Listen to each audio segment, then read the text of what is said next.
எங்க வீடு ஒரு ஜெப வீடாய் மாற்ற போறாங்க. உமக்கு ஸ்தோத்திரம். அற்புதம் நடக்க முன்னாலே அட்வான்ஸா நன்றி சொல்லியாச்சு. அது பெரிய ஆசீர்வாதம்.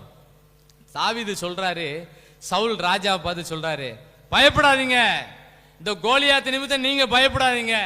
கோலியாத்தை பார்த்தவொடனே எல்லாரும் ரிவர்ஸ்ல போறாங்க. தாவீதோட அண்ணன்மாரெல்லாம் மிலிட்டரி ஆபீசரா இருக்காங்க. அவங்கெல்லாம் இந்த கோலியாத்தை பார்த்தவொடனே எல்லாரும் ரிவர்ஸ்ல போயிட்டு இருக்காங்க.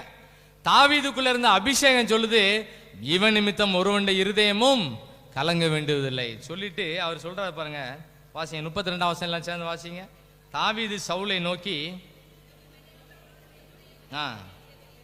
உம்முடைய அடியானாகிய நான் போய் இந்த பெலிஸ்தனோட யுத்தம் பண்ணுவேன்னு சொன்னாரு. கரங்களை தட்டி நன்றி சொல்லுங்க. ஆமென். இல்ல வாய் திறந்தா ஸ்தோத்திரம் பண்ணுங்க, கையா செஞ்சா நன்றி, ஏதாவது ஒரு விதத்துல கர்த்தரை மகிமைப்படுத்துங்க.